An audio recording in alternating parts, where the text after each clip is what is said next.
Hey guys, welcome back to Calibrate Physics. In this video, you all can attempt and refer solutions of all objective 2 questions of Center of Mass Collisions chapter of H.C. Varma. Okay, so let's have a look at the questions now.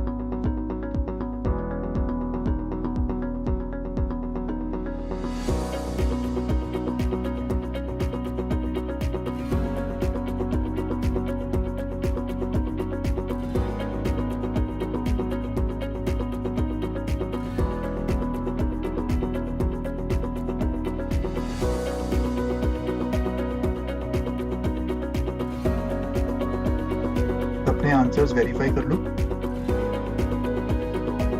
Okay, so let's start discussing the solutions now.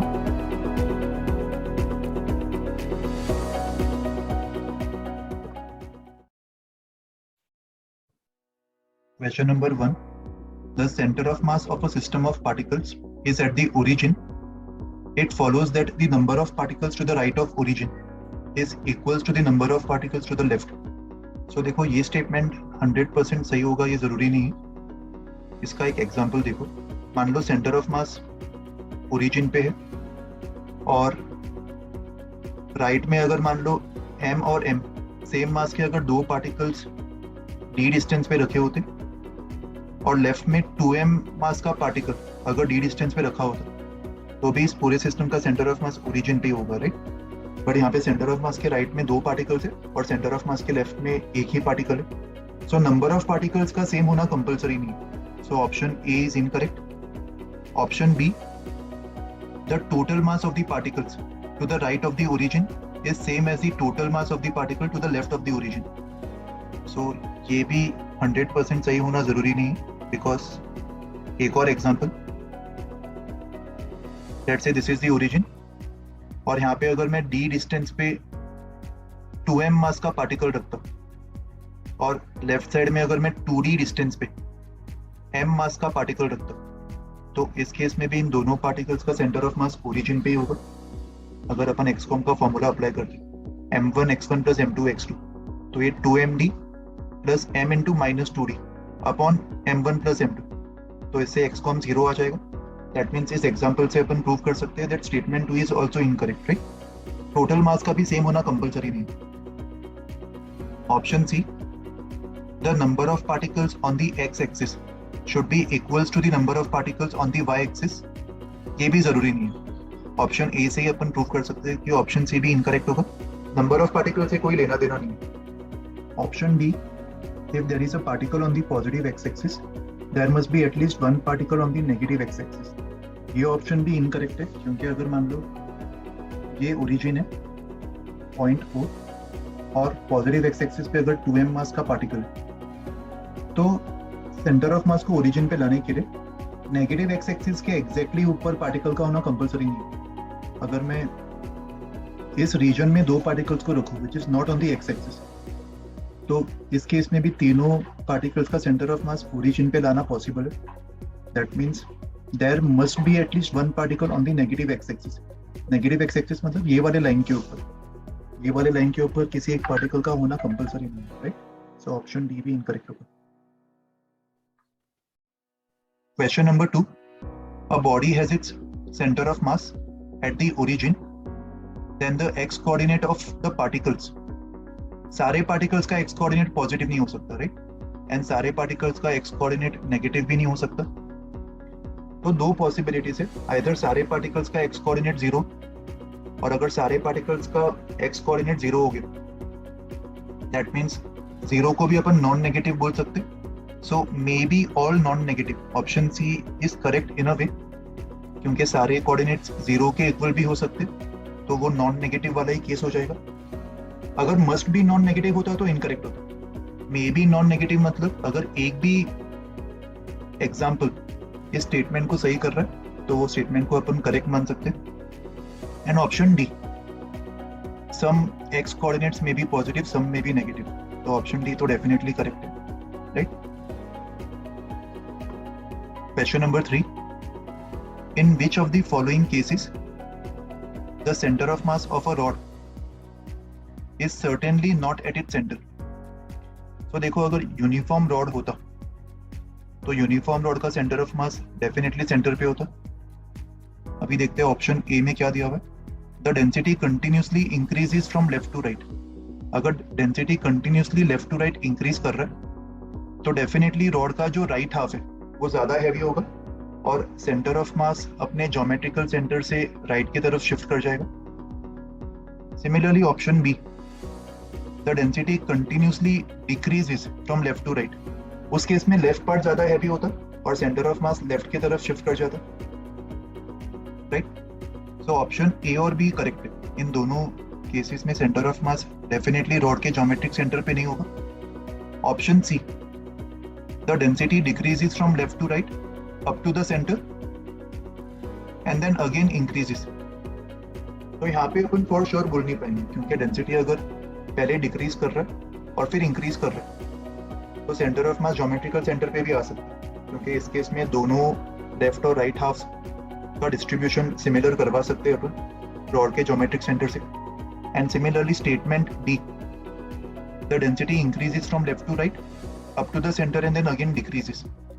इससे भी अपन for sure नहीं बोल पाएंगे कि centre of mass geometric centre पे lie नहीं कर रहा. तो ऑप्शन सी और डी में there is a possibility that centre of mass may lie at the geometric centre. तो वो ऑप्शन सही नहीं होंगे. Right, so only options A and B are correct. Question number 4. If the external forces acting on a system have zero resultant, then the center of mass. तो किसी भी system पे अगर F external 0 हो गया, F external को अपन total mass of the system into A com के equal लिख सकते. That means definitely उस सिस्टम के center of mass का acceleration 0 होगा. That means center of mass must not accelerate. But A com का 0 होने का ये मतलब नहीं है कि वी कॉम भी 0 होगा. ए कॉम का 0 होना मतलब v COM is constant. Right, so centre of mass must not move. ये स्टेटमेंट इनकरेक्ट है ऑप्शन ए, क्योंकि मस्ट नॉट मूव मतलब डेफिनेटली वो मूव कर ही नहीं सकता, ये इंप्लाई कर रहे हैं. Option C, it may move, this is correct, क्योंकि अगर वी कॉम जो कांस्टेंट है अगर वो नॉन जीरो कांस्टेंट हुआ इसका मतलब सेंटर ऑफ मास मूव कर रहा होगा. वैसे अगर कोई ऑप्शन ऐसा होता कि इट मे नॉट मूव तो वो स्टेटमेंट भी करेक्ट होता, क्योंकि अगर वी कॉम 0 कांस्टेंट होता तो मे नॉट मूव की भी पॉसिबिलिटी होती, बट डेफिनेटली मूव नहीं करेगा, ये स्टेटमेंट गलत है. Right, and option D, may accelerate.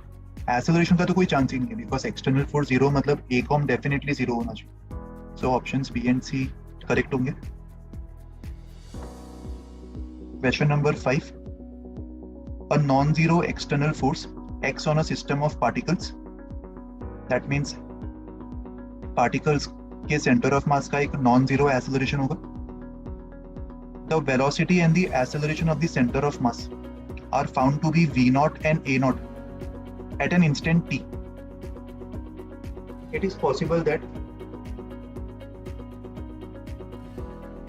v0 is 0, a0 is 0. सो देखो यहाँ पे अगर नॉन जीरो एक्सटर्नल फोर्स लग रहा है सो डेफिनेटली सिस्टम का जो सेंटर ऑफ मास है उसका एक्सेलरेशन डेफिनेटली नॉन जीरो होगा. ये कभी भी 0 नहीं हो पाएगा. ये 0 तभी हो पाता जब किसी इंस्टेंट पे एक्सटर्नल फोर्स 0 होता है. But since F external is non zero, a com will also be non zero. So जिस भी ऑप्शन में ए नॉट 0 के इक्वल आ रहा है those options are not possible. Right, and what about velocity. किसी इंस्टेंट पे वेलोसिटी तो 0 भी हो सकता है और नॉन 0 भी हो सकता है, वो तो सिचुएशन पे डिपेंड करेगा. So option B and D both are correct. जैसे फॉर एग्जांपल अगर पार्टिकल 2 मीटर्स पर सेकेंड से जा रहा है और उसका acceleration 1 metres per second square left की तरफ है तो इस इंस्टेंट पे वेलोसिटी नॉन 0 है, बट आगे जाके उसका वेलोसिटी किसी इंस्टेंट पे 0 भी हो सकता है. इस केस में 2 सेकेंड के बाद उसका वेलोसिटी 0 हो जाएगा ना. So both are possible. Right, question number 6. 2 balls are thrown simultaneously in air. The acceleration of the center of mass of the 2 balls while in the air. So दोनों balls जब हवा में होंगे, let's say ball of mass m1 and ball of mass m2, तो दोनों balls का acceleration g downwards होगा. तो इनका जो center of mass है उसका भी acceleration अपन g downwards ही मान सकते हैं. m1 a1 plus m2 a2 upon m1 plus m2. इसमें अगर m1 m2 दोनों का एक्सेलरेशन सेम हो गया तो सेंटर ऑफ मास का भी एक्सेलरेशन वही सेम आ जाएगा. Right, So acceleration of the center of mass depends on the direction of motion of the balls, ये incorrect है. Depends on the masses of the two balls, ये भी incorrect है. Speed पे भी depend नहीं करेगा, वो हमेशा g के equal होगा, right? Irrespective of the motion, क्योंकि दोनों का acceleration g downwards ही होगा. Okay. Question 7. A block moving in air breaks in two parts and the parts separate. The total momentum must be conserved. The total kinetic energy must be conserved. The total momentum must change. The total kinetic energy must change. So, मान लो ये block air में जा रहा था, अगर ये दो parts में ब्रेक हो रहा है, so just before breaking and just after breaking, इस पूरे सिस्टम का अपन मोमेंटम कंजर्व मान सकते हैं. तो ऑप्शन ए करेक्ट है. बट काइनेटिक एनर्जी का कंजर्व होना कंपलसरी नहीं है, क्योंकि जब ये ब्रेक होगा या फिर एक्सप्लोड होगा तो इसके internal forces non zero work कर सकते हैं, और इंटरनल फोर्सेस का भी जो वर्क डन है वो सिस्टम के के को चेंज कर सकता है, right? So option B incorrect है. Similarly option C total momentum must change, ये भी इनकरेक्ट होगा. Option D the total kinetic energy must change. तो देखो यहाँ पे सवाल में क्लियरली मेंशन्ड है कि दोनों पार्ट्स जो है वो सेपरेट हो रहे हैं, और एक्सप्लोजन से जस्ट पहले अगर मैं पार्टिकल का स्पीड v मान लूँ तो एक्सप्लोजन के जस्ट बाद सेपरेट होने का मतलब दोनों पार्टिकल के स्पीड्स डिफरेंट होंगे, बट एक्सप्लोजन के जस्ट बाद सेंटर ऑफ मास का स्पीड अभी भी सेम v होगा.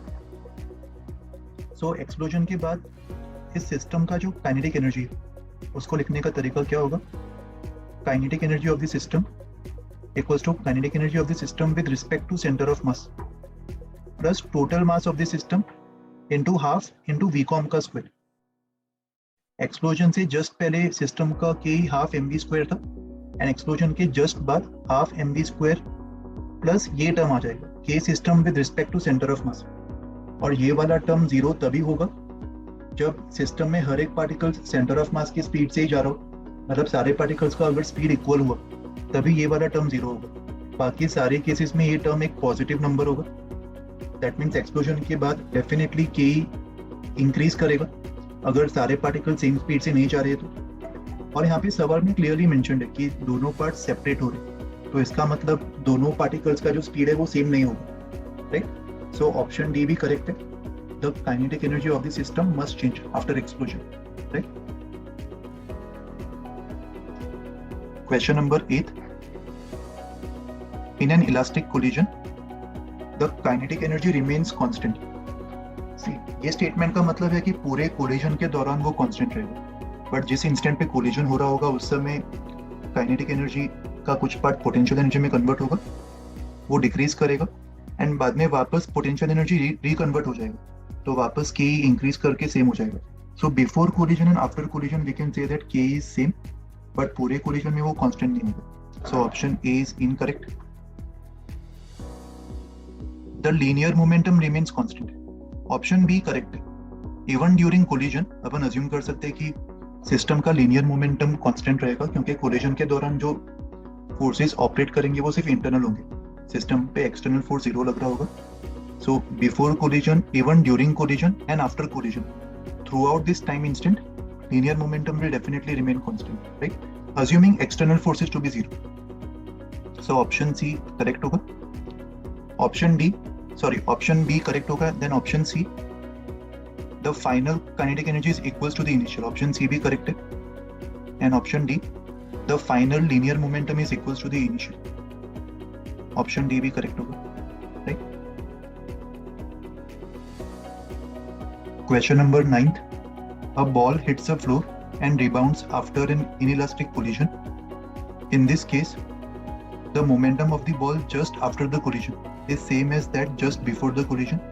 तो यहाँ पे अगर अपन खाली बॉल को सिस्टम ले रहे तो ग्राउंड ने इसके ऊपर एक्सटर्नल फोर्स अप्लाई किया होगा, जिस सरफेस पे वो रिबाउंड कर रहा है उस सरफेस ने, राइट? तो मोमेंटम कंजर्व नहीं होगा. ऑप्शन ए इनकरेक्ट है.